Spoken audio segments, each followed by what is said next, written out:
Buongiorno e ben ritrovati, prima edizione dei telegiornali di Antenna 3, anche oggi in nostra compagnia, voce permettendo, tra l'altro oggi è anche la giornata mondiale della voce e quindi siamo in tema, scherzi a parte, abbiamo tanta cronaca di cui raccontarvi con i nostri collegamenti dal Veneto, ma non solo, perché andremo anche a Caneva per un incidente sul lavoro. Ma partiamo subito con il sondaggio di oggi, perché il Parlamento europeo, lo avrete sentito, ha approvato in questi giorni una risoluzione per inserire l'aborto nella Carta dei diritti fondamentali, mentre Fratelli d'Italia e il governo spingono per inserire le associazioni pro vita nei consultori e limitare l'aborto. Il dibattito dunque resta aperto, il sondaggio di quest'oggi lo vedete in sovraimpressione: aborto, diritto fondamentale, ha ragione l'Europa? Se la vostra risposta è sì, numero 0422 1626 691, 0422 1626 690. Se la vostra risposta è no, l'esito del sondaggio questa sera nel corso di Ring. Come detto, in primo piano la cronaca. Allora andiamo subito a Spresiano, perché un automobilista ha trovato sotto ad un cavalcavia dei sassi che lì non ci sarebbero dovuti essere, e avrebbe anche visto dei ragazzini scappare. Ma è un giallo che cercherà di chiarire insieme a noi Cristian Arboit, con Nicoletta Rizzetto e probabilmente anche proprio con il sindaco di Spresiano, Marco Della Pietà. Intanto a te la linea, Cristian, buongiorno.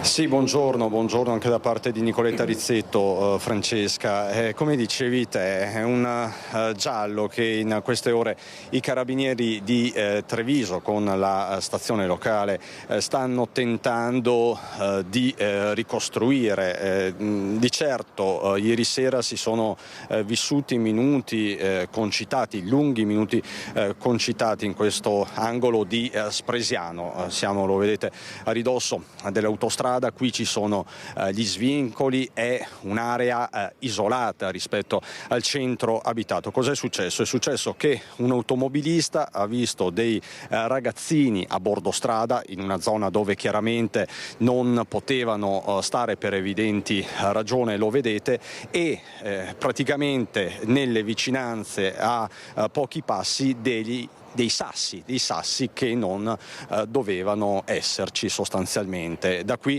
la segnalazione immediata, il dubbio feroce che quei ragazzini stessero lanciando dei sassi sulle auto o comunque stessero iniziando a farlo. Qui con me c'è il sindaco di Spresiano, Marco Della Pietra.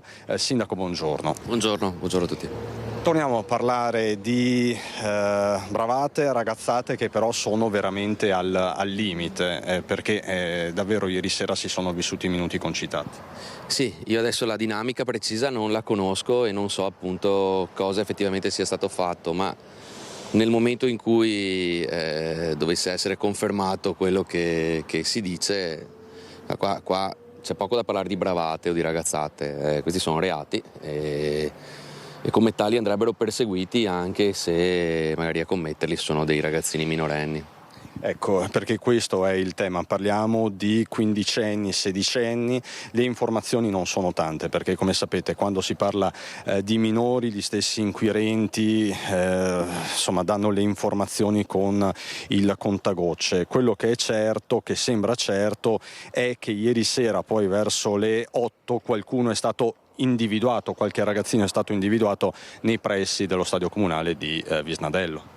Sì, qua dietro so che comunque le forze dell'ordine stanno facendo questi accertamenti, adesso vedremo e poi vedremo anche come comportarci, perché purtroppo abbiamo le mani legate e quindi vedremo cosa fare.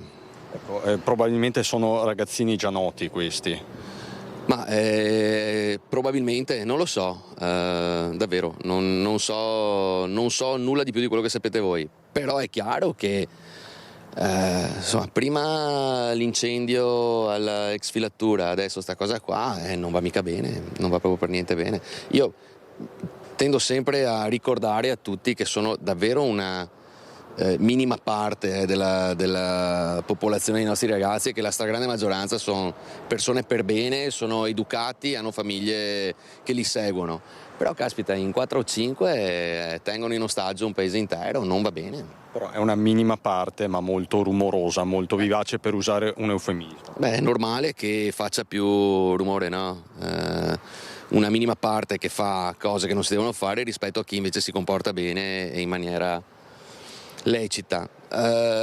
Io davvero non lo so, ma non so neanche perché lo facciano, perché si può fare i fighi anche senza tirare le sassate alle macchine, cioè nessuno dice che debbano cambiare carattere o che debbano essere diversi da come sono, però ecco, appiccare incendi e tirare i sassi alle macchine non rende fighi. Quindi lei pensa ci possa essere una relazione tra i fatti che abbiamo raccontato in presa diretta sabato sera, l'incendio all'ex filatura, e questo, insomma, dei sassi? Ma io non lo so se sia le stesse persone o cosa, resta il fatto che sono 2 episodi gravi che avrebbero potuto portare a conseguenze ancora più gravi di quelle che sono avvenute. Di fatto di là l'incendio è stato immediatamente estinto e qui non ci sono stati feriti, ma cioè un sasso scagliato a una macchina o comunque a un veicolo a forte velocità o un motociclo anche, che è ancora peggio, cioè, può portare a davvero conseguenze gravissime. Io non riesco a capire come si faccia a non capirlo.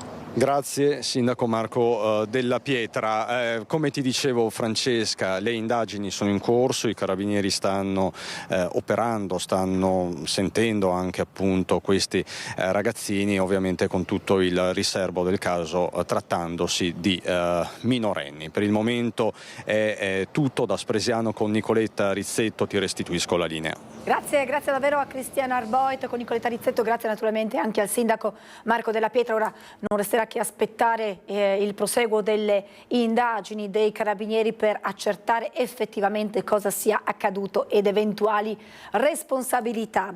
Allora, abbiamo Padova, mi sembrava di aver capito da Renato Capoi e Alessandro Grazieri regia, e allora andiamo a Padova perché è in corso il convegno di ESU dove era prevista anche la presenza della ministra Bernini sul diritto allo studio, ed è in corso un sit-in di protesta da parte degli studenti, proprio una studentessa è insieme alla nostra Valentina Visentin. Buongiorno Valentina. Sì, buongiorno Francesca, siamo qui in via San Francesco, alle mie spalle il sit-in di protesta degli studenti universitari perché oggi è la giornata nazionale del diritto allo studio. Alle mie spalle è in corso anche un convegno organizzato da ESU dall'università. Oggi si affronta il tema della violenza di genere e della parità di genere all'interno dell'università come diritto allo studio, però quello che oggi vogliono rivendicare in particolare gli studenti è la questione delle borse di studio. Il dato più recente è quello che attualmente mancano i fondi per coprire quasi 5.000 borse di studio di studenti idonei e quindi non beneficiari. Sono 4.750 in tutto il Veneto, 2.400 il numero più o meno di quelli padovani. Qui con me c'è Emma Ruzzon che è un rappresentante degli studenti UDO anche in Senato accademico. Si attendeva un discorso della ministra Bernini collegata da remoto che ancora non è avvenuto, e oggi i grandi assenti erano proprio lei e anche l'assessora regionale Donazzani. Sì, esattamente. Oggi ci aspettavamo di poter avere anche un minimo confronto per quanto riguarda il tema delle borse di studio. Sono in realtà dati aggiornati alle seconde assegnazioni, sono più di 5.000 gli studenti in tutto il Veneto che non hanno una borsa di studio, sono migliaia in tutta Italia perché altre regioni sono in questa situazione. Per cui ci aspettavamo in una giornata che appunto è la giornata nazionale del diritto allo studio, che sceglie Padova, quasi ironicamente verrebbe da dire come sede principale per parlare a livello nazionale di questo, un confronto, una parola, un'attenzione. Invece per l'ennesima volta abbiamo visto una ministra Bernini che non si presenta, un'assessora Donazzan che non si presenta, un presidente regionale Zaia che non si presenta e non parla di borse di studio, non parla di affitti e non parla di quelle migliaia di persone che hanno un diritto che non sta venendo rispettato, che sono costrette, stavamo ascoltando le loro storie qui prima, a lavorare durante le ore di lezione, e quindi che stavano dicendo io vado all'università quando ho tempo libero dal lavoro, e non è questo il diritto allo studio, non è quello che dovrebbe essere. Se ci continuiamo a rimbalzare la palla, se continuiamo a sentire una regione che dice responsabilità del governo e un governo che dice responsabilità della regione, quelli senza diritti rimaniamo noi, quelli seduti per terra che non possono andare avanti e non riescono a studiare rimaniamo noi, per cui vogliamo delle parole ma vogliamo soprattutto dei fatti. In questo momento non abbiamo né le parole né la presenza, il che è vergognoso.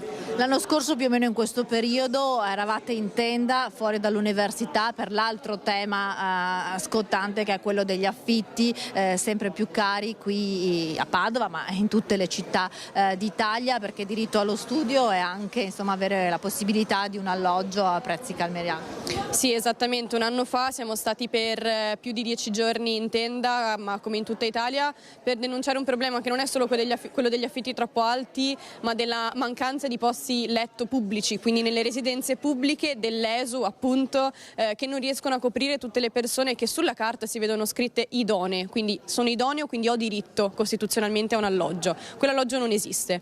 Ecco, è passato un anno, non abbiamo ottenuto risultati da questo punto di vista, nel senso che sono state fatte tante parole, sono state fatte tante passerelle politiche, uno stanziamento di fondi reale, strutturale, che non fosse uno spot per riuscire a mettere a tacere i giornali per qualche settimana, ma che fosse serio, non l'abbiamo ancora visto e noi continueremo a scendere in piazza a protestare e a essere nei luoghi di rappresentanza per continuare a portare avanti queste istanze. Grazie a Emma Ruzzon. Pochi minuti fa è anche intervenuto Gino Cecchettin, il papà di Giulia Cecchettin, che è presente a questa giornata qui a Padova proprio perché il tema era quello sulla parità di genere. Gino, che ha portato appunto la storia drammatica di sua figlia, sta proprio in questi minuti parlando per raccontare la sua esperienza. Ovviamente maggiori dettagli di questa giornata nelle edizioni serali dei nostri telegiornali. Intanto da Padova è tutto, restituisco il linea nello studio.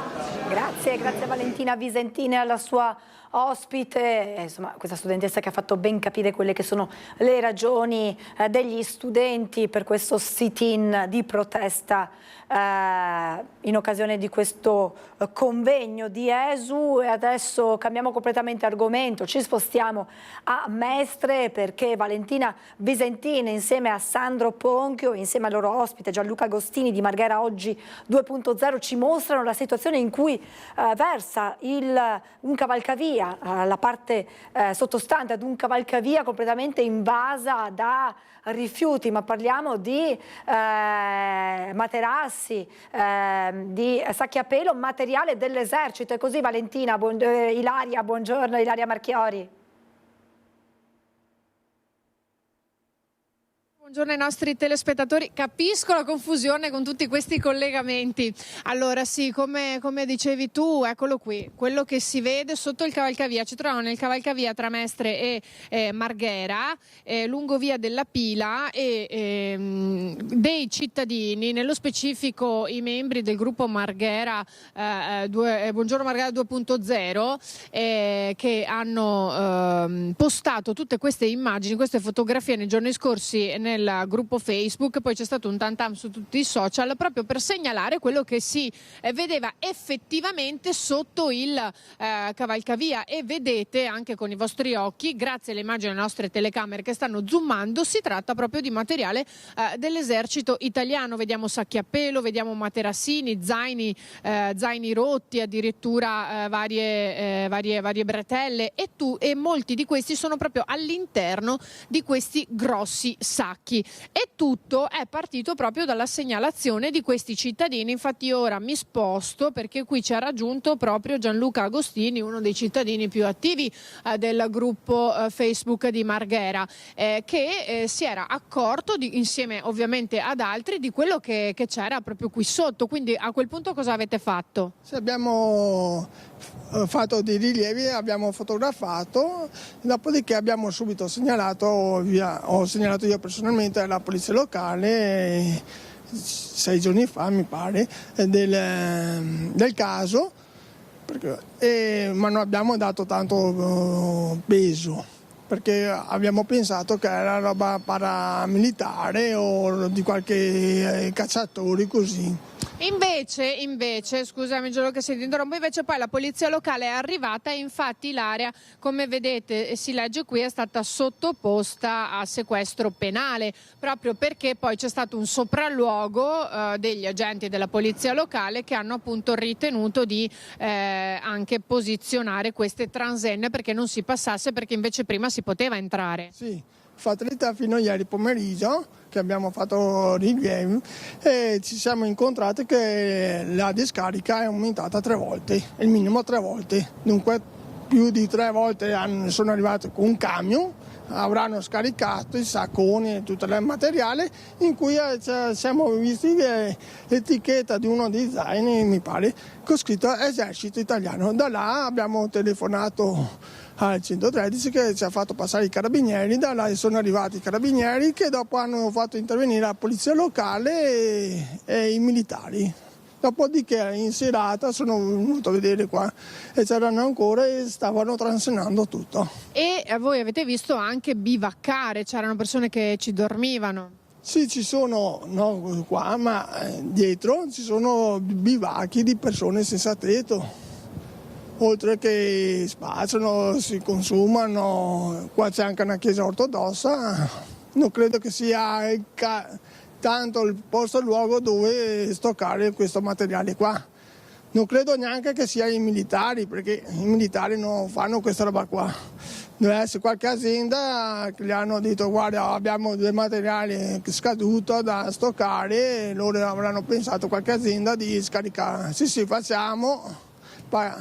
E invece di fare tutto l'iter hanno scaricato là, tanto dopo il pagamento è del comune, di noi cittadini di questa situazione. Ecco, non sappiamo appunto chi è stato, ovviamente cercheremo di capirlo anche noi, di sicuro qualcuno che ha pensato si potesse fare una cosa del genere che come potete vedere le immagini parlano davvero da sole, anche perché si sente anche un forte odore provenire anche dall'altra parte dove appunto c'è chi bivacca, c'è spaccio, c'è chi beve, ci sono bottiglie rotte, insomma una situazione davvero degradante. C'è da dire anche che da quando siamo venuti qui questa mattina, nel giro di una ventina di minuti è passata una pattuglia della polizia locale e poi un'altra invece della polizia di Stato, per cui insomma stanno evidentemente cercando di capire cosa fare, soprattutto come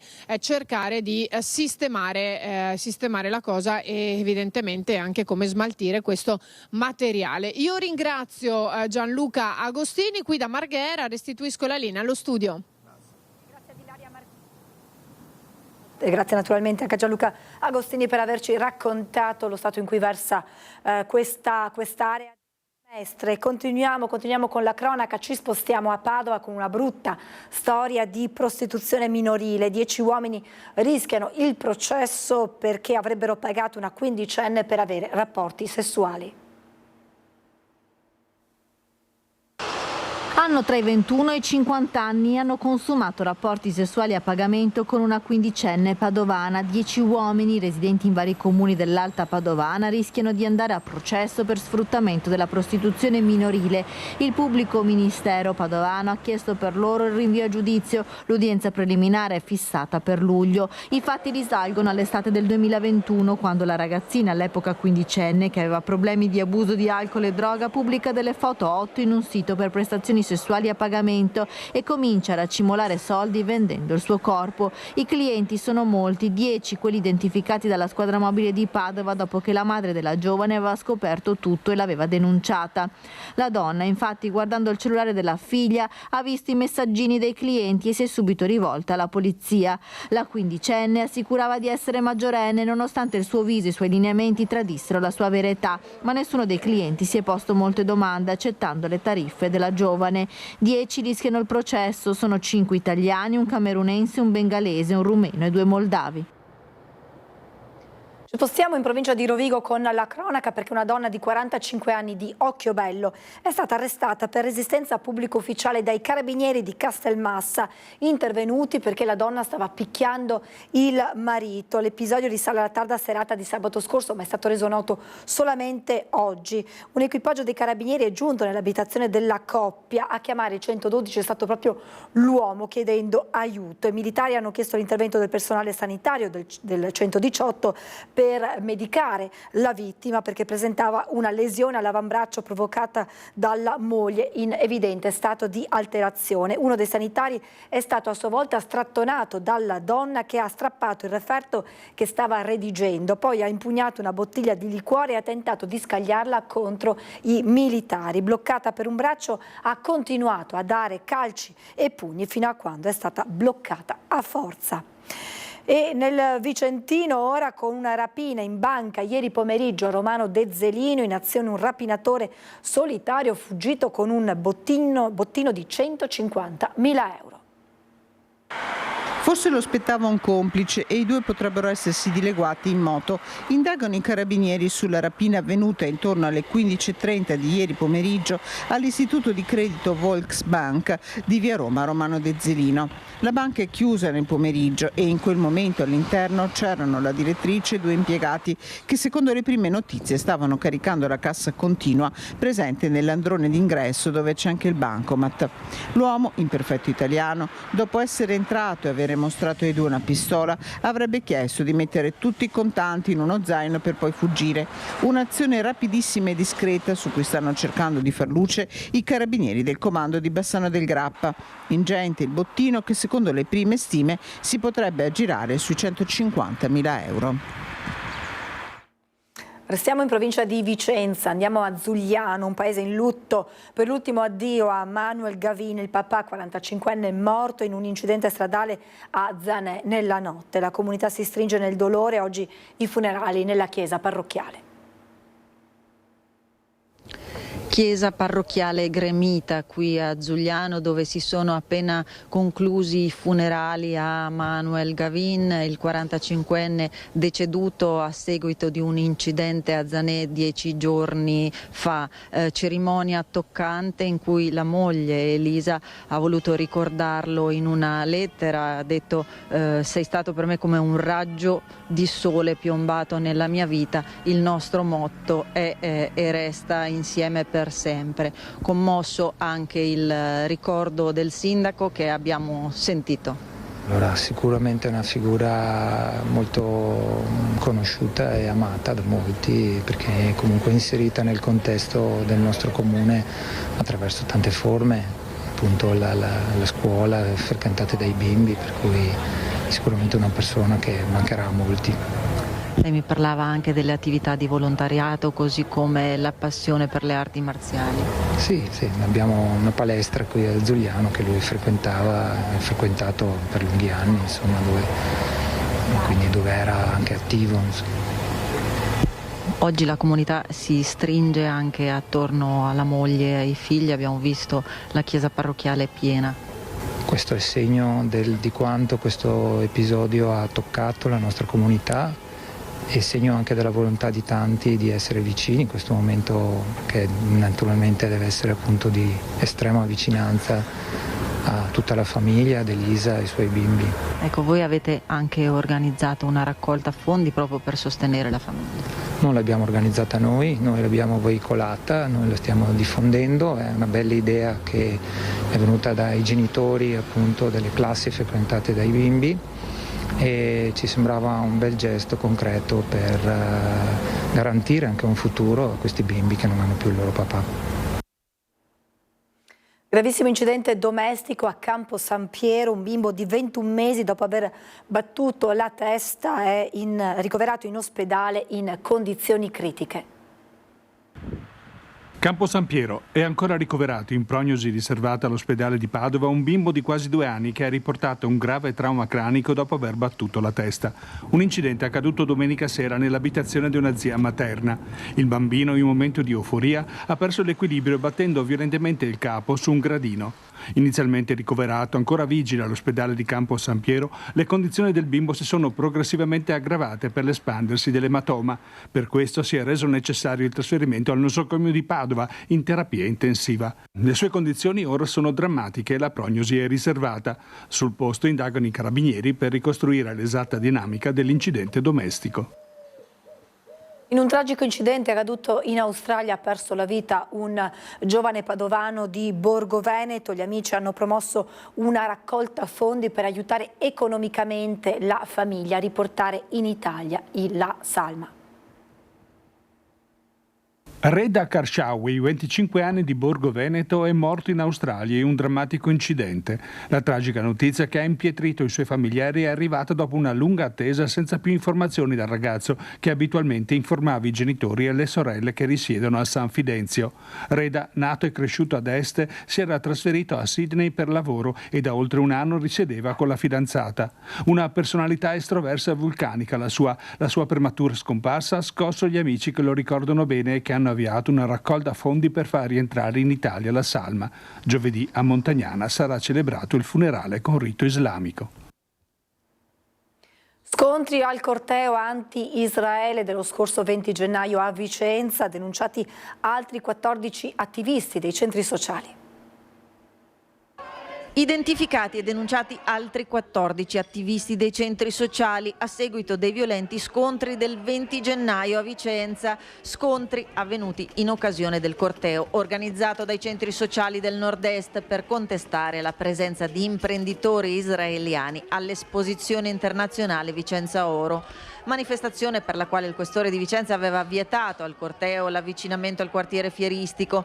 Nonostante le prescrizioni, gli oltre 600 dimostranti avevano deviato dal percorso stabilito, cercando di forzare il cordone di polizia ed erano stati respinti più volte anche con gli idranti per disperderli ed evitare ulteriori scontri fisici. Scontri in cui 11 poliziotti, 9 del reparto mobile di Padova, 1 della Digos di Venezia e la stessa dirigente del servizio di ordine pubblico erano stati feriti. 5 dimostranti erano stati immediatamente identificati sul posto.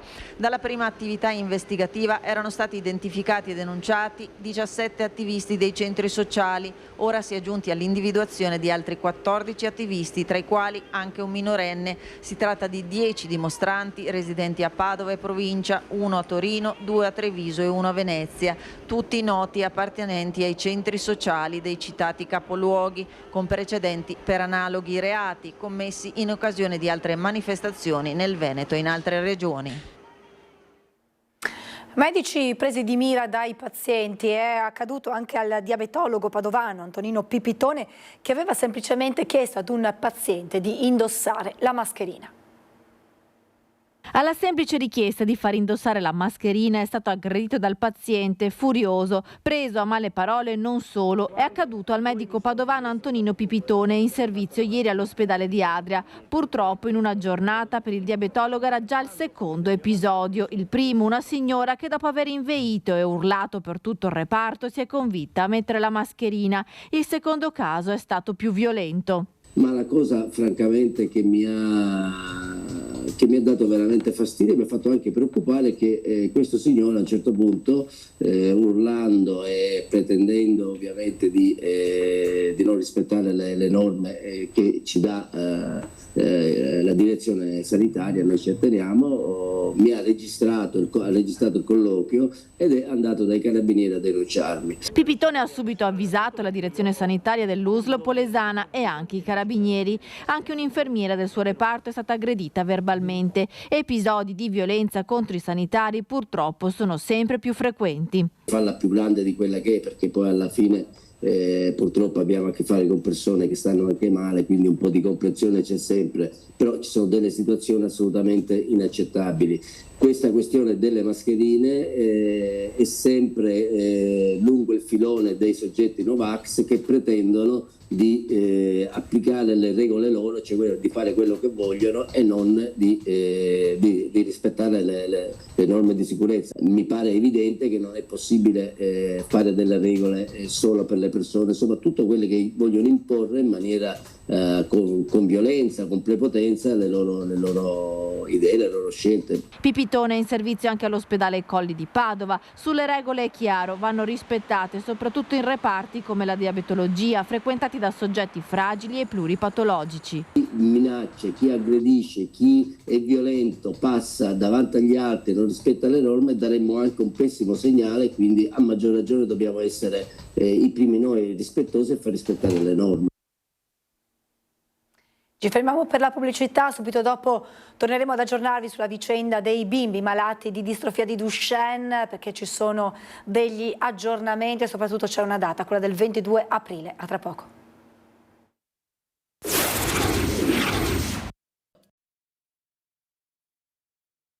Nella battaglia di Traslarna. Siamo provati e stanchi di dover rubare tempo alle nostre famiglie e ai nostri figli, semplicemente per veder loro riconosciuto qualcosa che dovrebbe spettargli di diritto, il diritto alla cura. Non sappiamo per quanto tempo potremo godere dei nostri figli, data la loro patologia degenerativa gravissima.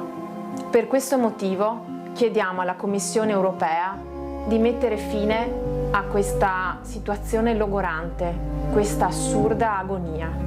Chiediamo alla Commissione di sospendere ora il parere negativo di CHMP per permetterci di tornare davanti a CHMP sostenuti dai nostri 28 medici, tra i più riconosciuti a livello mondiale, e di trovare una soluzione concreta e sostenibile per permettere ai nostri figli di continuare la terapia con Traslarna. Lei ormai la conoscete, Elena Semenzato. Buongiorno Elena, grazie per essere di nuovo con noi.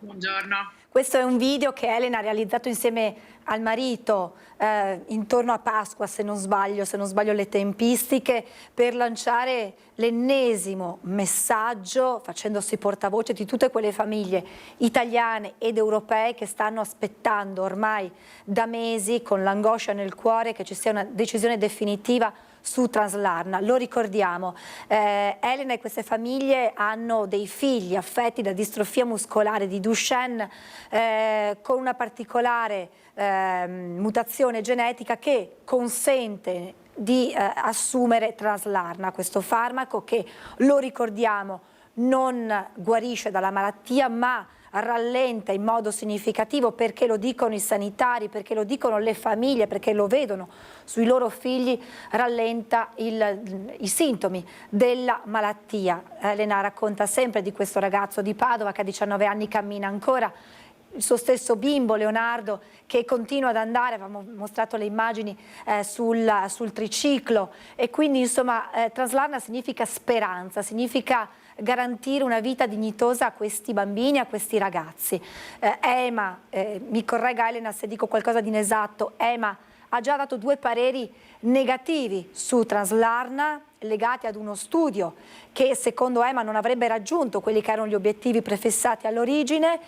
Però cosa succede adesso? Io ho parlato prima della pubblicità di una data, il 22 aprile, e si aggancia proprio all'appello che lei faceva in questo video alla Commissione europea.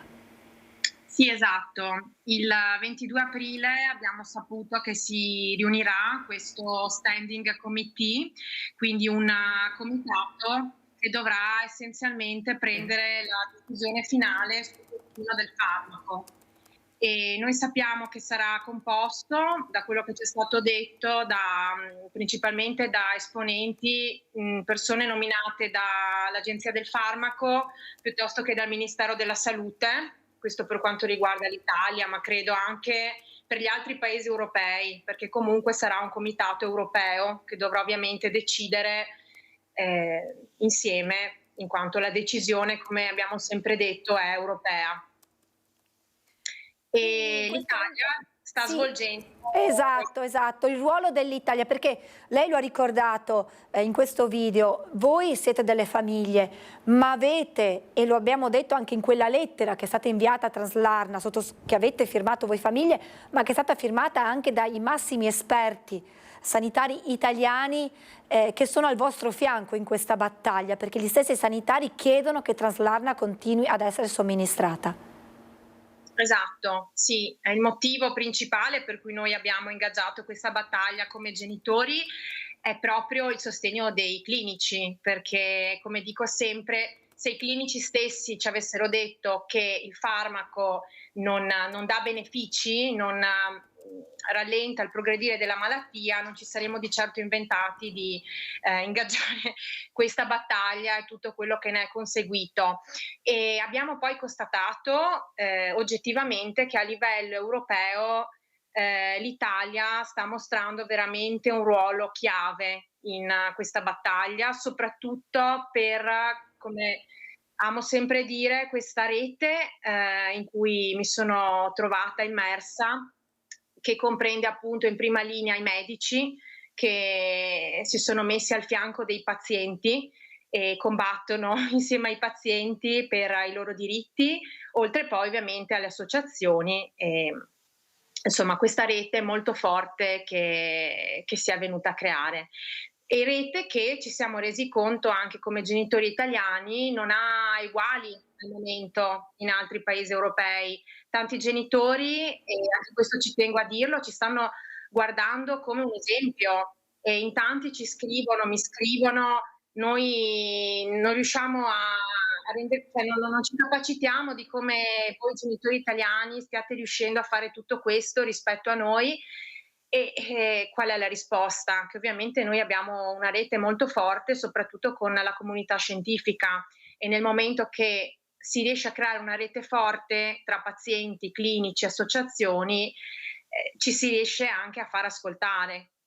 Tanti pazienti, anche in altri paesi europei, si sentono abbandonati, non hanno nessuno che combatte al loro fianco e stanno guardando noi come esempio. Spesso ci scrivono, è successo per esempio in Germania, che hanno proprio copiato quello che stavamo facendo noi genitori italiani, contattando poi associazioni e medici. Tra l'altro è importante questo messaggio perché spesso, Elena, si parla in modo negativo dell'Italia nel contesto europeo, si parla in modo negativo della nostra sanità pubblica, e invece questo movimento, partito sicuramente da voi famiglie, ma al quale si è subito aggregata anche la comunità medica, scientifica, dimostra come l'Italia possa essere d'esempio anche e soprattutto a livello europeo.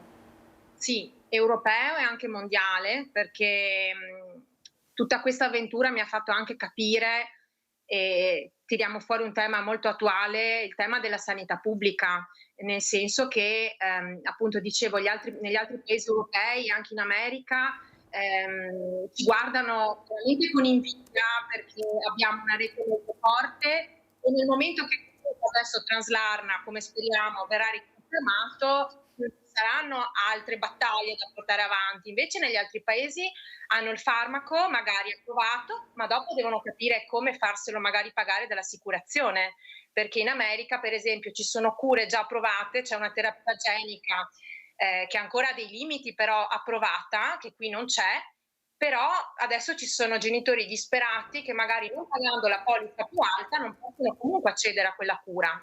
E quindi questo mi ha fatto capire come, ok, dico, abbiamo questa battaglia per Translarna, ma una volta che la vinciamo è fatta, perché siamo in Italia però, perché non vale negli altri paesi, come anche per esempio dall'Inghilterra abbiamo letto di come, adesso non scendo nei dettagli perché ancora non li ho approfonditi, ma parlando sempre di altri farmaci per la Duchenne che stanno venendo avanti, abbiamo letto che non vengono rimborsati, quindi in qualche modo sono approvati, però poi devono comunque avere ulteriori approvazioni a livello proprio economico, e quindi noi siamo veramente, mi rendo conto, fortunatissimi, e la sanità pubblica va difesa veramente con le unghie e con i denti, perché ti rendi conto poi quando vivi queste battaglie come sia veramente da brividi toccare con mano cosa significhi dover in qualche modo pagarsi le cure a volte molto costose, farmaci molto costosi. Quindi sicuramente l'Italia per tutti questi motivi sta trainando proprio la battaglia, ma anche viene sicuramente guardata come un esempio. Elena, le devo chiedere una pazienza qualche minuto perché la cronaca mi chiede spazio e dobbiamo assolutamente collegarci con Vicenza, con la nostra Chiara Gaiani insieme a Cristian Roque Allende per un incidente sicuramente spettacolare. Il bilancio, se non sbaglio, Chiara, è di 2 feriti, ma non sembrano, almeno queste le prime notizie, in gravi condizioni. Alle spalle di Chiara credo che le immagini parlino da sole. Un furgone che è entrato in una chiesa, è così? Buongiorno a Chiara Gaiani. Sì, buongiorno ai telespettatori. Francesca, più che un furgone in realtà, perché come sempre le notizie si costruiscono man mano quando appunto anche noi di fatto le stiamo cercando di capire con voi. Si tratta di un mezzo pesante carico di profilati. Questa dove ci troviamo con il collega Cristian Roque Allende è strada Marosticana, è la strada che da Bassano, Marostica porta poi a Vicenza. Qui ci troviamo a Vicenza, la chiesetta alle mie spalle, la chiesa di San Giovanni Battista. Poco dopo le 11 questo camion, per un malore dell'autista, ha perso il controllo, una manovra errata, tutte le ipotesi sono aperte. Come potete vedere è finito proprio addosso alla chiesa, distruggendone il timpano di accesso, che è crollato sulla parte del camion che vedete che era carica. Pare anche questa notizia, passatemela, nel senso che dovrebbe essere carica di profilati. Come dicevi tu correttamente, 2 le persone che sono rimaste ferite, l'autista del camion che è stato trasportato in codice giallo all'ospedale San Bortolo di Vicenza, la persona che gli era al fianco, che è meno grave, è in codice verde, è proprio stato il SUEM a ricevere la prima richiesta di soccorso. Questa tra l'altro è una zona anche abbastanza abitata. Che cosa accadrà adesso? Adesso i vigili del fuoco che hanno messo in sicurezza quest'area dove ci troviamo, qui ci sono anche gli agenti della Polizia Locale di Vicenza che stanno lavorando proprio appunto per regolare anche il traffico. Questa è una strada piuttosto trafficata e noi siamo in mezzo. Li ringraziamo anche per la pazienza che stanno portando in questo momento per permetterci di aggiornare tutti i telespettatori. Ecco, dicevo, il camion adesso deve essere spostato da lì. I vigili del fuoco sono in attesa di una ditta specializzata che lo possa appunto tirare fuori, praticamente appoggiato, vedete, sulla facciata della chiesetta. Una chiesetta antica, risale al 1567, ovviamente un'operazione che deve essere eseguita nella massima sicurezza. Una prima verifica escluderebbe problemi di tipo strutturale per la chiesa, ma ovviamente tutto sarà rimandato a quando i vigili del fuoco, una volta che è stato spostato il camion, potranno obiettivamente fare degli esami più approfonditi. Ovviamente una situazione in evoluzione. Noi vi terremo costantemente aggiornati su quanto accade. Direi che se non ci sono altre domande, per ora da Vicenza, da strada Marosticana, ringrazio Cristian Roque Allende che mi ha seguito in questa diretta e Francesca, ti restituisco la linea. Grazie davvero Chiara, grazie a Cristian per queste immagini davvero impressionanti, perché se pensiamo che potevano passare delle biciclette, dei pedoni, il bilancio sicuramente che vi avremmo raccontato sarebbe stato molto più pesante. Quindi grazie davvero a Chiara Gaiani e a Cristian Roque Allende. Torniamo da Elena Semenzato. Elena, possiamo dire che questa battaglia che state portando avanti potrebbe creare un precedente importante per tutte quelle famiglie che si battono, per quelle realtà che si battono per delle cure per i propri familiari, per se stessi? Sì, direi assolutamente sì, perché non ci saremmo, ammetto, mai immaginati di arrivare a questo punto. Quindi comunque ci siamo resi conto ad avere un peso in qualche modo, perché ricordiamo che comunque il tempo limite che noi avevamo era il 2 aprile. Quindi ricordo come tempistica erano i 67 giorni famosi dal secondo parere negativo di EMA avvenuto il 25-26 gennaio. Quindi in qualche modo quello che ci fa ben sperare è che già i tempi si siano allungati e sia stata fatta questa ulteriore riunione che, da come abbiamo inteso, non era prevista. Il 2 aprile noi avremmo dovuto già ricevere in qualche modo uno stop o una conferma, e quindi i tempi poi si sono purtroppo o per fortuna allungati e arriviamo appunto alla data del 22 aprile, dove essenzialmente quello che abbiamo inteso è che ci sarà questo comitato scelto proprio specificatamente per approfondire la tematica, proprio perché dopo tutto il lavoro che soprattutto l'Italia ha fatto si è arrivati insomma a chiedere un approfondimento prima di togliere il farmaco, quindi c'è ancora, Elena, il farmaco c'è ancora a vostra disposizione? Sì, al momento io ho ancora diciamo un po' di scorta, quindi nell'ultimo mese non sono andata, però ovviamente sono in contatto con tutti i genitori, sia in Italia e alcuni anche ormai a livello europeo, insomma, e tutti stanno continuando a ritirare il farmaco, quindi anche questo è sicuramente un buon segnale, perché in qualche modo da quel 2 aprile significa che hanno concesso un ulteriore tempo di sospensione prima di dare la sentenza definitiva, però il farmaco stiamo continuando a ritirarlo, quindi già questo ci fa capire che evidentemente comunque si sta facendo una grande riflessione su questo farmaco, altrimenti quello che crediamo è che il 2 aprile non ci sarebbero state tante incertezze nel decidere di confermare la decisione di EMA e toglierlo. Quindi sicuramente noi vediamo, adesso speriamo confermato il 22, però è sicuramente un gran risultato anche essere riusciti a farne parlare e aver acceso i riflettori su questa tematica, perché adesso ci siamo noi. Però arrivando sempre di più per fortuna dalla ricerca anche farmaci per malattie che una volta non erano trattabili, c'è la possibilità che si riproponga questa situazione, cioè rivedere dal nostro punto di vista quelli che sono i criteri per i farmaci nel caso di malattie gravi, degenerative, per cui non esistono alternative. E io da aprile, così lo dico, inizierò proprio il 22 aprile, quindi io la vedo un po' anche come diciamo un segno, speriamo, fortunato, inizierò proprio un percorso che in 6 mesi mi porterà ad avere un titolo come paziente esperto, e questo lo faccio proprio perché credo, come crede ovviamente chi organizza questo corso, quanto sia importante sempre di più la partecipazione attiva dei pazienti in queste decisioni, che però devono avere gli strumenti anche per poter aver voce in capitolo. Elena, l'ultima domanda, mi viene da chiederle, mi sembra di capire che siate ottimisti in vista di questo 22 aprile, cioè tutti questi tasselli che lei ha messo insieme vi portano a dire che forse quelle speranze che sembravano essersi spente dopo il secondo parere negativo di EMA restano ancora accese? Allora, diciamo che soprattutto ci siamo riscoperti una grandissima determinazione come genitori, per cui ovviamente il secondo no è stato duro da digerire, perché inizialmente pensavamo fosse finita. Poi ci siamo guardati tra di noi e ci siamo detti: ma da genitori potremo realmente mettercela via così?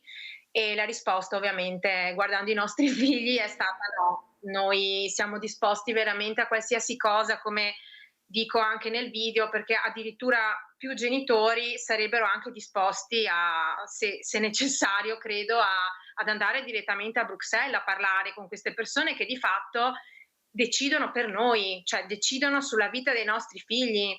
Quindi razionalmente, usando il buon senso, cioè verrebbe da dirsi: com'è possibile che noi non veniamo ascoltati se alla fine questa decisione ricade sulla nostra qualità di vita, i nostri figli, di noi come famiglie, quindi non riusciamo a via facilmente, ecco, sono schietta nel dire questa cosa. Noi guardiamo i nostri figli, abbiamo la determinazione a vederli stare il meglio possibile. Elena, naturalmente noi siamo come voi in attesa di capire cosa accadrà il 22 aprile, che è un po' la data X, la data dalla quale speriamo ricominci tutto in modo positivo, che vi porti a sperare che il futuro dei vostri figli sia un futuro migliore rispetto a quello che potrebbe delinearsi senza Translarna. Quindi Elena, intanto grazie per averci aggiornati su queste novità e naturalmente poi racconteremo insieme a lei, ai nostri telespettatori, quello che sarà la decisione che verrà presa il 22 aprile e poi capire anche quelli che saranno poi gli scenari futuri, perché probabilmente Elena si dovrà tornare al CHMP, all'EMA.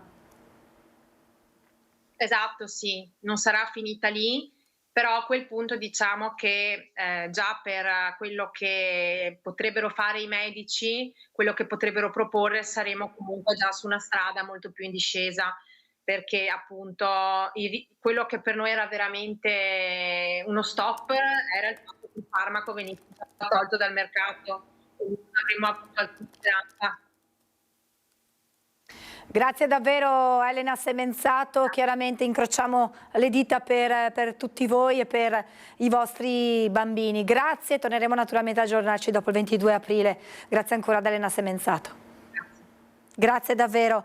Noi dovremmo essere adesso in grado, ma cerco di tenere un attimo il tempo perché Chiara Gaiani ci chiede nuovamente la linea dall'incidente accaduto lungo la Marosticana a Vicenza. L'abbiamo raccontato proprio pochi istanti fa di questo camion che trasportava materiale e che si è letteralmente schiantato contro una chiesetta. Ebbene, insieme a Chiara Gaiani c'è una signora che probabilmente ha assistito direttamente all'incidente. È così, Chiara? Buongiorno nuovamente. Allora Francesca, no, non ha assistito all'incidente la signora Leonina, ma sa raccontarci il valore preziosissimo di questa chiesetta dedicata a San Giovanni Battista. Si è sposata qui, signora Leonina? Io sì, battezzata, sposati i miei genitori e tutto il paese vecchio qui dipendeva da qui. Per cui ci sono i ricordi dell'infanzia, poi c'è stato il periodo della guerra che è stato un punto di riferimento, perché quando hanno smesso i conti da Bardabarano, che non è stata più cappella funeraria, è passata di proprietà della famiglia della Pozza che abita lì, la figlia, ecco, e l'hanno donata perché diventasse parrocchia, insomma, ecco. Certo. Quindi diciamo che vederla così fa malissimo, vero signora? È un valore affettivo, è quello, insomma. Lei era al supermercato e corsa, le hanno detto subito. Sono venuta a casa perché abito là in fondo, no, e ho visto tutto, e ho visto un braccio di una gru, dico ma cosa fa un braccio di una gru?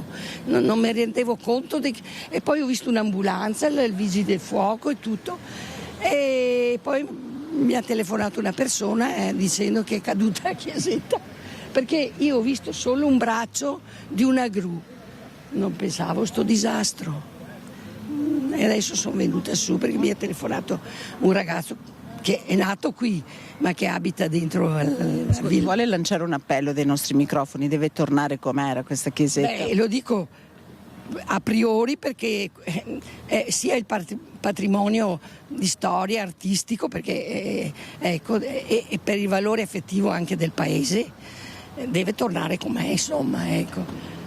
Allora ringraziamo davvero tanto la signora Leonina. Grazie. Io direi che da Vicenza... Non so se i nostri parroci sappiano già che quello che è successo, ma ecco, spero proprio che si mettano in moto. Ecco, io direi che questo appello lo rilanciamo perché la chiesetta possa tornare. Certo. Francesca, Grazie. la linea allo studio. Grazie davvero. Chiara Gaiani con Cristian Roque Allende, grazie a questa signora che ci ha spiegato l'importanza, il legame che c'è con questa chiesetta da parte di tutta la comunità e quindi insomma l'importanza di riportarla al suo antico splendore prima dell'incidente. Avete visto di questo camion che è finito. Chiaramente le cause saranno ora tutte da chiarire contro l'ingresso della chiesetta e parte della facciata è crollata proprio sullo stesso camion. 2 le persone ferite, ma fortunatamente non sono in pericolo di vita. Noi ci fermiamo per la pubblicità tra poco. Siamo tornati in diretta e saluto subito l'ospite in collegamento. Ringrazio la Presidente Anlights Treviso, la dottoressa Maria Cristina Rossi. Buongiorno dottoressa e grazie davvero per essere con noi. Buongiorno a voi, a tutti. Allora, dottoressa, io partirei subito da una domanda che probabilmente andrebbe fatta alla fine di questa chiacchierata. Si parla oggi nel 2024 abbastanza di HIV e di AIDS? Andrebbe fatta all'inizio e ogni giorno questa domanda. Assolutamente non se ne parla abbastanza di HIV, ma non si parla, se mi permette, allargo un po' l'argomento, delle malattie sessualmente trasmissibili, perché HIV è una delle 20 infezioni che si possono acquisire o trasmettere, per cui se ne parla molto poco. E se è anche vero che l'HIV è in riduzione, sono in aumento le altre malattie sessualmente trasmissibili. Ad esempio quali, dottoressa? Sono in aumento la sifilide, il gonococco e la clamidia, particolarmente tra i giovani.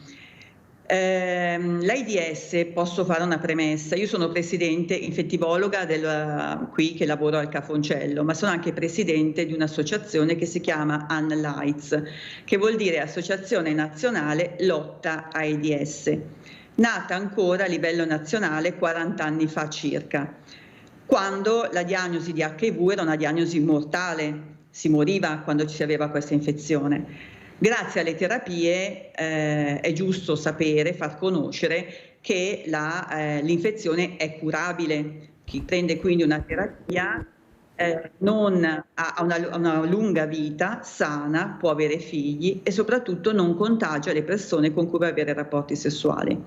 Allora spesso anch'io mi chiedo se oggi ha senso che esista ancora una lotta contro l'AIDS, perché uno potrebbe dire forse per questo che non se ne parla più, esiste una terapia, ci si cura e quindi è inutile anche parlarne. In realtà ha senso che ci sia e ha senso soprattutto parlarne, perché ci sono due grossi problemi a mio avviso che vanno ancora superati e su cui bisogna lavorare ancora molto. Uno è il sommerso. Se è vero che ci sono nell'ultimo anno ci sono state 2.000 nuove diagnosi, vuol dire 2.000 che hanno scoperto l'HIV in un anno in Italia, è anche vero che ci sono una stima 15-20.000 persone in Italia che hanno il virus ma non sanno di averlo. Su questo quindi quel famoso sommerso. E questo sommerso è molto molto importante perché le persone che hanno l'HIV e non fanno il test non si curano, quindi svilupperanno l'AIDS dove la malattia è ancora molto molto grave e non sapendo vanno a contagiare altre persone. Quindi bisogna un po' far conoscere che c'è ancora l'HIV e fare il test. E l'altro problema grosso e importante perché le persone non fanno il test, secondo me, è lo stigma che ancora è molto molto importante per questa infezione da HIV. Ancora le persone credono che l'HIV sia dovuta a e interessi solo certe categorie. Bisogna ragionare per comportamenti a rischio, non per categorie, questo che noi continuiamo a dire. Non è il tossicodipendente, non è l'omosessuale, ma sono i comportamenti a rischio, l'utilizzo di droghe, di scambio di siringhe è il comportamento a rischio, il rapporto sessuale non protetto è un comportamento a rischio. E l'unico modo per abbattere lo stigma e fare in modo quindi che le persone pensino all'HIV, sapendo magari perché non fanno il test, perché non pensano di essere fra queste categorie, di non aver avuto questo comportamento a rischio. E invece bisogna proprio superare un po' questa barriera dell'ignoranza e l'unico modo è parlarne, informare su quali sono le reali vie di trasmissione di questa infezione. Dottoressa, no, ci mancherebbe, ha fatto benissimo a fare questo ragionamento.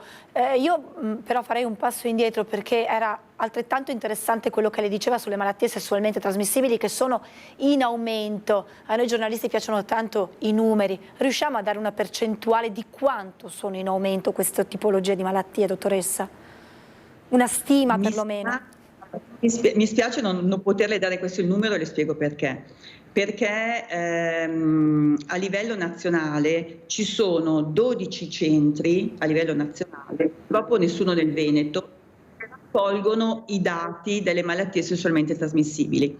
Per cui le stime che noi abbiamo, se io le dico quante infezioni da gonococco ci sono in Italia, chiaramente questa osservazione non ricopre tutto il territorio nazionale, ricopre solo quei 12 centri. Però è molto importante questa osservazione perché chiaramente mi fa vedere il trend negli anni in questi 12 centri sparsi un po' in tutta l'Italia. Il trend è un aumento e per certe infezioni come la clamidia si parla che è un aumento addirittura del 30%.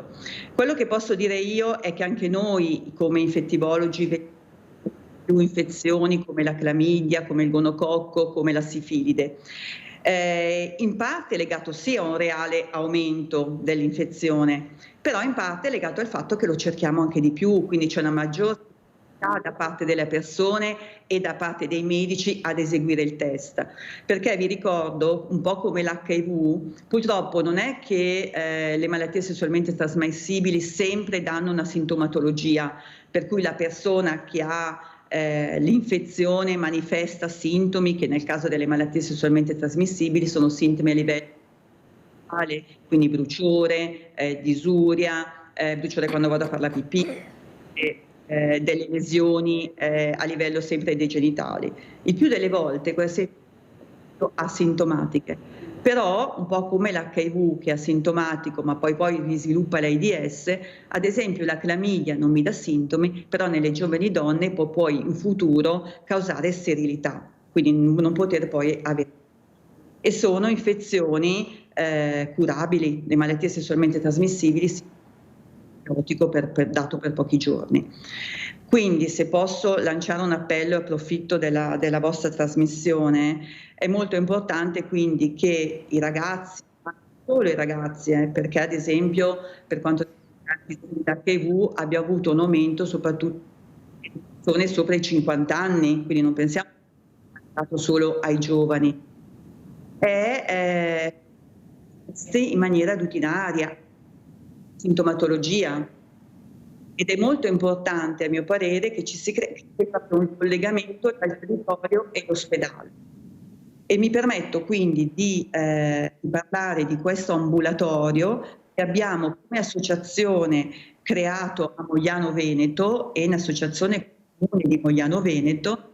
È un ambulatorio aperto di sera, non occorre l'impegnativa e può venire chiunque e parliamo appunto di infezioni sessualmente trasmissibili, parliamo un po' anche di educazione sessuale, possiamo fare anche dei test rapidi per l'epatite C.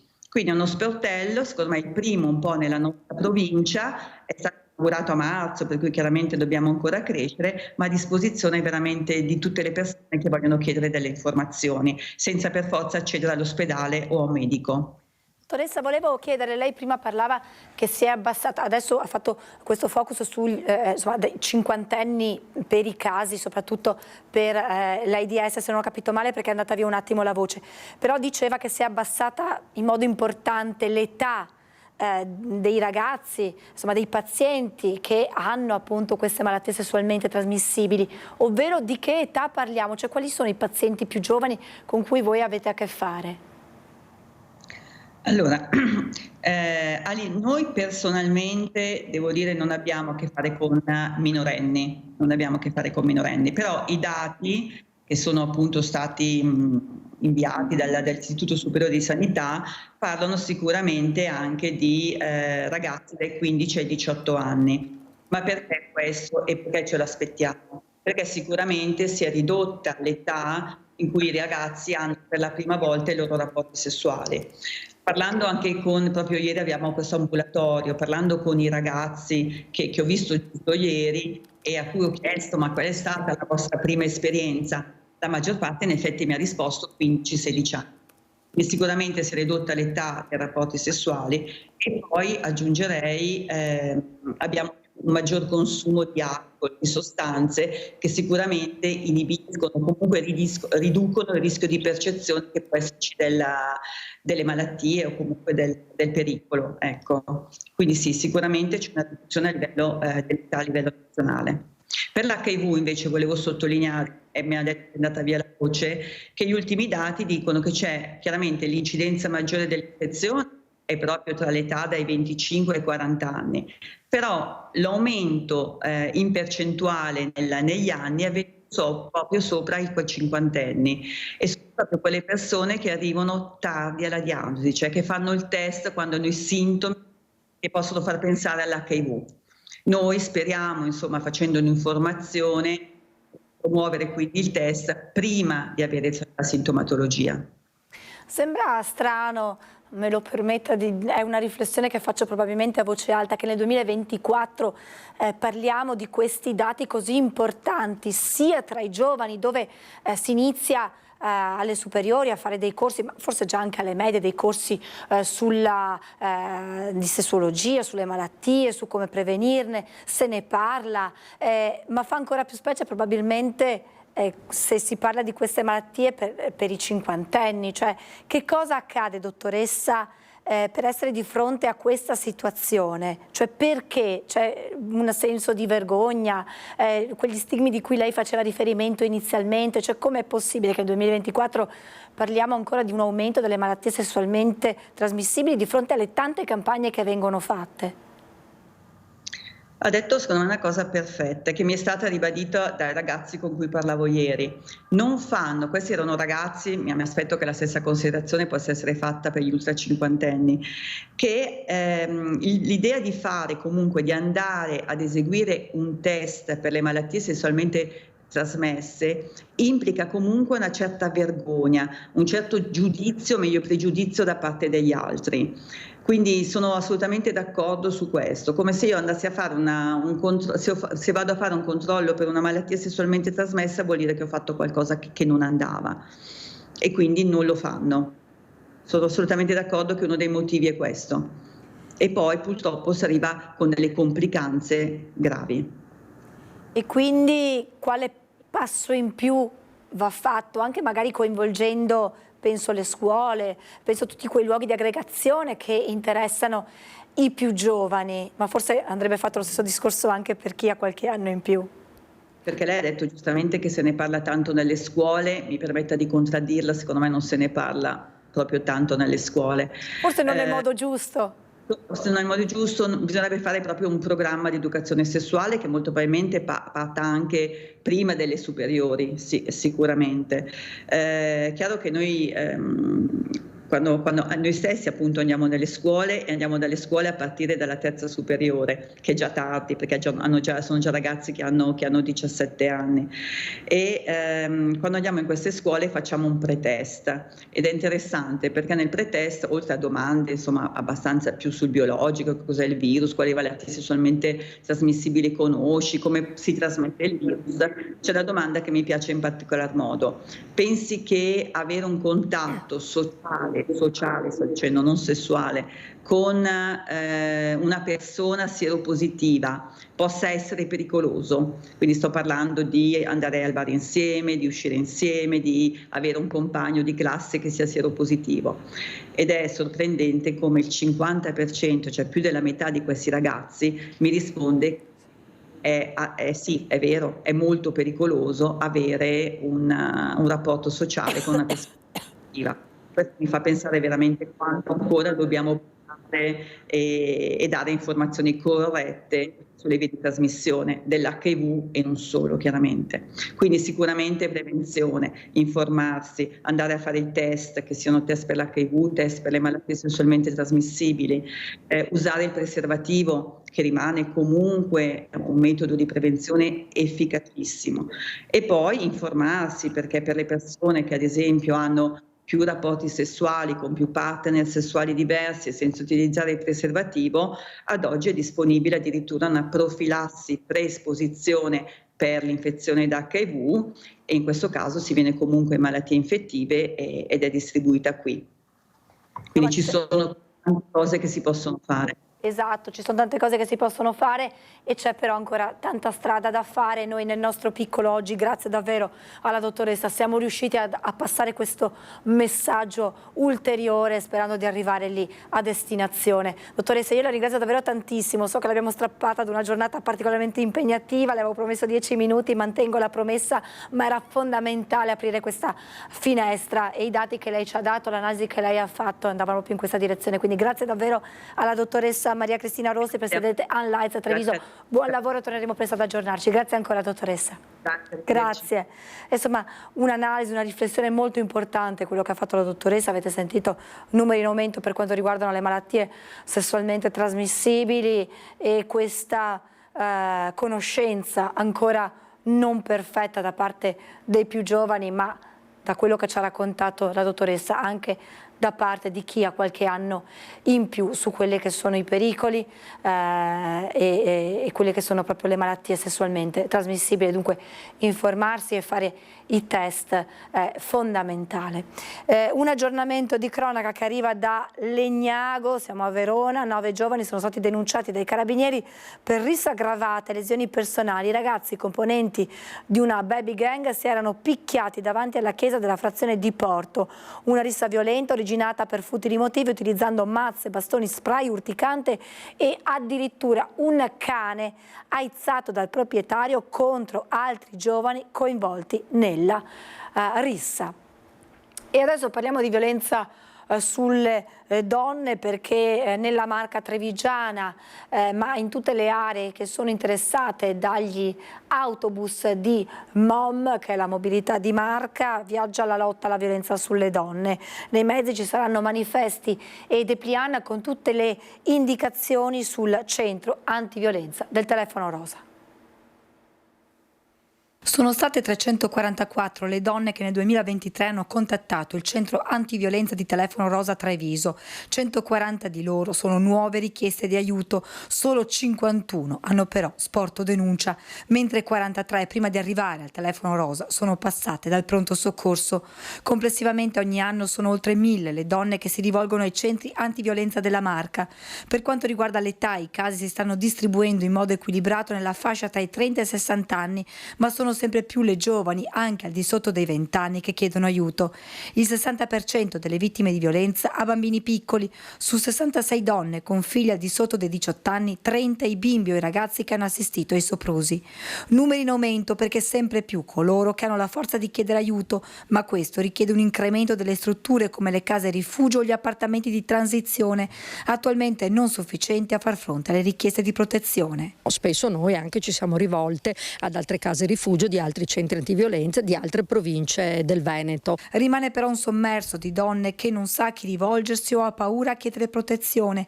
È anche a loro che è rivolta l'iniziativa che coinvolge Provincia, Telefono Rosa e MOM.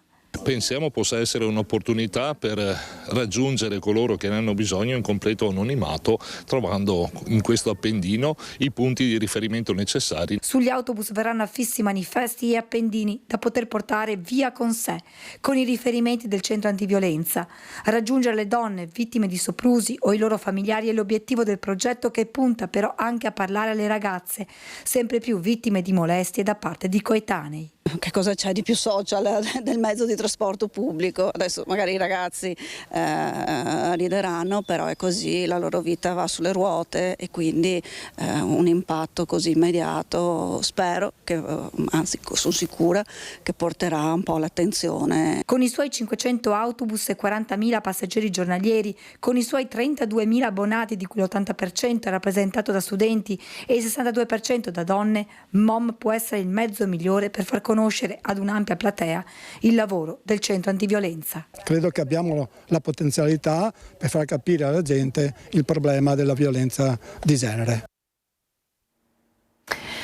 E adesso andiamo a Venezia dal nostro Lorenzo Maier, perché oggi c'è la vernice della 67esima Biennale di Venezia e irrompe anche qui la guerra, le tensioni internazionali, in particolare in Medio Oriente, per quanto riguarda soprattutto il padiglione Israele. Che cosa accade, Lorenzo? Buongiorno.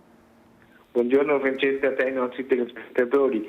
Il padiglione israeliano oggi, primo giorno della vernice della Biennale d'arte, non è aperto. L'artista e il curatore, in una scelta ovviamente autonoma, hanno collocato all'ingresso un cartello che avverte i visitatori che in segno di protesta il padiglione rimarrà chiuso fino a che non ci sarà il cessate il fuoco e non verranno liberati gli ostaggi nelle mani di Hamas. Quindi una scelta che ovviamente è stata adottata anche perché in questi giorni, in queste ore Venezia sarà sotto gli occhi del mondo, che dimostra come il mondo dell'arte non sia ovviamente avulso e estraneo a quello che avviene nel contesto internazionale. La cultura è chiaramente un strumento di dialogo, insomma, e questo lo dimostrano tutti i padiglioni dei paesi che sono rappresentati in questi giorni, ma è anche un'occasione per lanciare appelli, e è uno di questi appunto questa mattina riguarda il padiglione di Israele, che non è stato annullato, non sarà smobilitato, ma è presente alla Biennale, anche se al momento non è visitabile e non si sa oltretutto per quanto non lo sarà. Questo lo si vedrà nei prossimi giorni, nelle prossime settimane. Per il resto che Biennale sarà, Lorenzo? Una Biennale con un titolo molto importante, Stranieri ovunque, un titolo scelto dal curatore brasiliano Adriano Pedrosa. Tra l'altro, Francesca, ti voglio dare una piccola curiosità che fino ad oggi non era mai trapelato, che comunque magari non tutti conoscono. Il titolo della Biennale Stranieri ovunque è preso da un collettivo francese, però andando così alla ricerca si è scoperto che di questo collettivo francese fa parte una veneziana, Fulvia Carnevale, la figlia del presidente emerito dello IUAB di Venezia, adesso in pensione il professor Giancarlo Carnevale. Quindi il titolo di questa mostra ha lo zampino di una veneziana. È una cosa molto così curiosa vedere che il mondo è davvero proprio piccolo. Comunque Biennale che in questi giorni vive i momenti di vernice per la stampa per gli addetti ai lavori, che verrà poi aperta al pubblico sabato alla presenza del ministro italiano ai beni culturali Gennaro Sangiuliano, che peraltro inaugurerà anche il padiglione d'Italia all'Arsenale venerdì pomeriggio, così come sarà inaugurato il padiglione Venezia sempre venerdì pomeriggio, però questo ai Giardini. È una Biennale che proprio nella prima ora di apertura ha già visto 2000 ingressi, quindi una partenza davvero a sprombattuto e che darà il là un po' a tutti gli eventi dell'estate veneziana. Che non riguarda la Biennale, ma che riguarda Lorenzo Fortunato Ortombina. Che succede?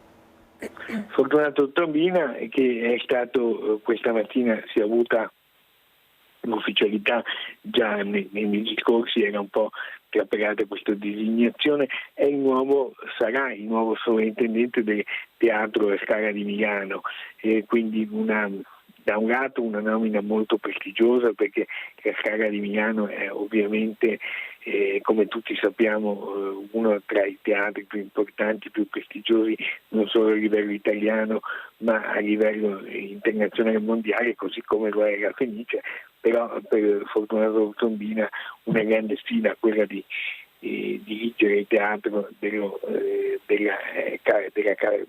di Milano, che ovviamente ha una tradizione ultracentenaria.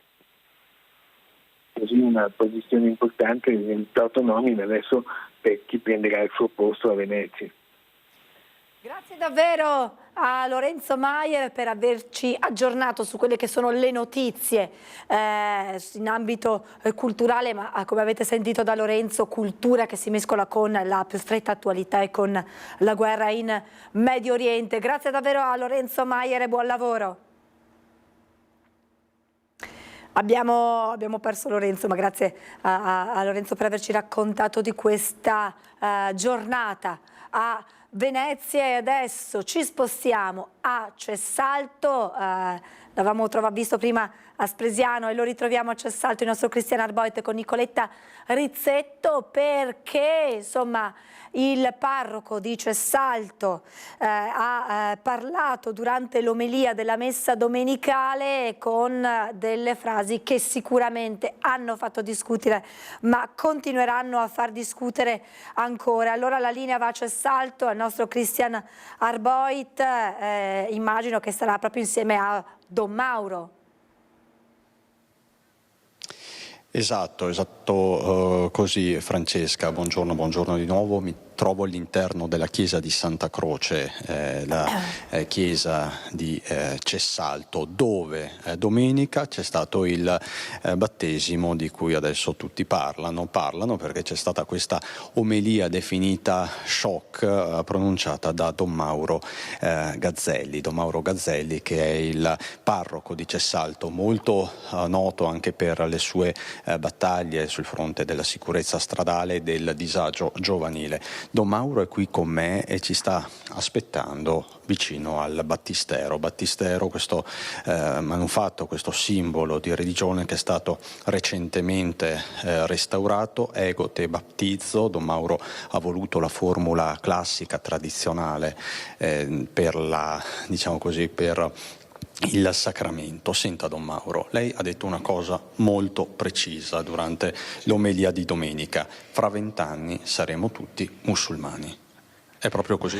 Questo non lo dico per paura, lo dico consapevole di persone di origine musulmana che pregano, vivono a Ramadan. Ecco, noi non siamo più consapevoli che solo Gesù Cristo perdona e ama. Quindi se io non battezzo più, prima avevo 10 anni fa 3 prime elementari, 3 secondi, adesso ce ne sono 2, a settembre ce ne sarà solo una. Su una classe di 18 ragazzi, 8 o 9 non sono battezzati o sono musulmani. Con 2 classi io faccio fatica a farne una. Quindi vuol dire che cosa? Vuol dire che fra 20 anni noi saremo veramente pochi. Questo non mi fa paura, però dobbiamo essere consapevoli che perdiamo l'opportunità che solo Gesù mangi il corpo di Cristo. Solo Gesù mi nutre, mi perdona e col suo sangue perdona i peccati e mi ama e muore per amore. Nessuna religione ha un Dio così grande che ama e perdona. Fra 20 anni pochissimi sapranno questo, perché saranno musulmani. È una questione matematica, lei dice, è poi tra l'altro un mix di 2 fattori: il fattore demografico, sappiamo che nascono sempre meno persone, e poi appunto un fattore religioso / culturale. Di queste nuove persone che nascono, poche vengono battezzate. Esatto, poche vengono battezzate e molto spesso perché i nonni, per non dare un dispiacere ai nonni, noi battezziamo. I nostri genitori sono consapevoli. Chi toglie la vergogna? Un bambino che prende una nota, che mette la colla su una sedia, un bambino che viene sgammato in una bugia. Chi gli toglie la vergogna? Diventa aggressivo, violento. Se si confessa perché è battezzato, non è violento. Ecco perché aumenta la violenza, perché abbiamo anche meno battezzati. La pace, la serenità, solo noi cristiani la annunciamo. Quindi meno battesimi, perché saremo musulmani di altre religioni, e probabilmente saremo anche più violenti. Chi toglie la vergogna a un bambino? Chi gli dà la serenità? Gli altri bambini, anche musulmani, sono da soli. Noi cristiani li accompagniamo a dare un nome alle emozioni, a dare un nome alla rabbia, gli togliamo la vergogna del peccato. Lei quindi vede anche una correlazione tra baby gang, violenza giovanile, aumento di questo fenomeno e diminuzione dei battesimi? Sì, perché un bambino di 8 anni, dove la coscienza comincia a maturare, un bambino già di 10 anni si abitua all'umiliazione del peccato, il famoso no. Ma se un bambino non fa il percorso di dire i peccatucci, siamo piccoli, però già le piccole umiliazioni, ripeto, un bambino viene schiacciato dal peso della vergogna, della paura e della rabbia. A un certo punto tutto come sfocia? Sfocia in rabbia, in delusione. Gesù ci stima, ecco l'autostima, ecco il perdono. Togliamo la religione cristiana di rito cattolico ortodosso, cosa rimane? Che uno è da solo in balia della sua rabbia, delle sue paure, delle sue tensioni, e quindi aumenta già la violenza, perché sono meno battezzati e meno persone che si accostano al sacramento della confessione. Senta Don Mauro, lei fa più paura il relativismo galoppante, così magari lei stesso lo ha definito, o l'Islam che avanza a livello numerico? Mi fa più paura il relativismo, perché io con i fratelli musulmani ho un bel confronto. Certo, da me vengono i moderati, che discorsi, però io vedo coerenza. Tante mamme badanti dei nostri anziani sono musulmane, però loro mi rispettano, ringraziano quando io mi metto a pregare, così. Quindi il problema mio è il relativismo, una religione vale l'altra, tanto poi decideranno, e non abbiamo capito l'unicità della nostra fede cristiana. Solo noi perdoniamo e amiamo, non esiste una religione come la nostra, invece il relativismo le fa passare tutti uguali. Non è vero. Invece lei ribadisce no, non è vero, le religioni non sono tutte uguali. Ma no. C'è quindi una migliore e una peggiore? No, tutte ci indicano che c'è Dio, però la nostra, se permettete, tu mangi Dio, il corpo di Cristo. La nostra forza è la comunione con Gesù, comunione, perdono e amore. Anche nelle altre religioni in qualche modo c'è l'amore, nella nostra è un'autostrada, è più diretto il perdono e l'amore. E quindi fra 20 anni, Don Mauro, ci perdiamo il vero senso di chi ti toglie la vergogna. I miei ragazzini me lo dicono, è vero, i miei coetanei non battezzati sono soli, nessuno li perdona, nessuno gli toglie la vergogna e la rabbia, sono soli. I nostri ragazzi battezzati, anche se diventano orfani, sono meno soli perché hanno Gesù che gli vuol bene, ecco il battesimo. Lei sa che ha detto una frase potenzialmente foriera di polemiche. Lo so bene, ma Gesù non sarebbe morto in croce se non avesse detto frasi forti. Difatti quando Gesù ha detto perdona loro, ecco, Gesù è stato morto in croce perché ha detto io perdono i vostri peccati. Il mistero della croce che si ripete. Don Mauro, grazie davvero. Tra l'altro, Francesca, proprio in ultimissima battuta ti mostro uno dei fronti aperti in questi anni di battaglie da Don Mauro, quello appunto contro il fenomeno delle vittime sulle strade. Insomma, parliamo di un parroco molto molto impegnato. Grazie Don Mauro, grazie davvero. Con Nicoletta Rizzetto dalla Chiesa di Santa Croce, Francesca, ti restituisco la linea. Grazie davvero Cristian e grazie a Don Mauro. Siamo in chiusura, vedete il sondaggio, aborto diritto fondamentale, ha ragione l'Europa, quelli numeri da chiamare, l'esito nel corso di Ring in diretta questa sera a partire dalle 21, ospiti Giovanni Zorzi del Partito Democratico, Fabrizio Boron di Forza Italia e Luana Zanella di Alleanza Verdi e Sinistre. Poi nella seconda parte parleremo a meno di 2 settimane dall'evento della visita di Papa Francesco a Venezia insieme a Monsignor Francesco Moraglia, patriarca di Venezia, e il nostro Lorenzo Maier. Adesso la pubblicità, anzi prima il meteo, poi la pubblicità, poi vi lascio a un documentario dedicato ai grandi architetti del Friuli e poi alle 14:30 il film Appuntamento per una vendetta. Grazie per averci seguito, la voce ha retto, buon proseguimento di giornata.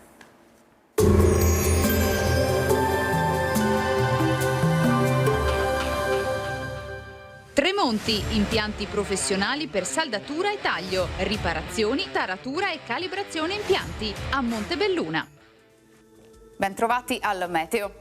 Anticiclone sempre più debole, l'instabilità si estende un po' a tutto il nostro territorio. Vediamo il dettaglio di martedì 16 aprile. Sul Veneto al mattino sarà più asciutto in pianura, mentre sui rilievi avremo qualche pioggia. Col passare delle ore fenomeni via via un po' dappertutto e localmente anche intensi. Le temperature saranno in calo, minime tra 10 e 13 gradi, massime sui 16-23 gradi all'incirca.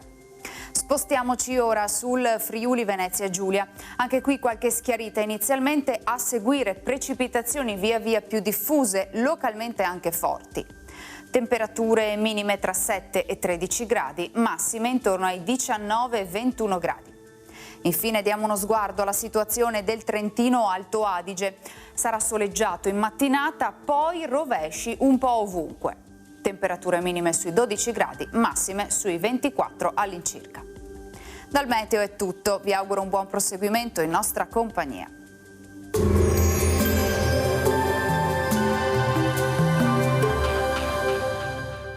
Tremonti, impianti professionali per saldatura e taglio, riparazioni, taratura e calibrazione impianti a Montebelluna.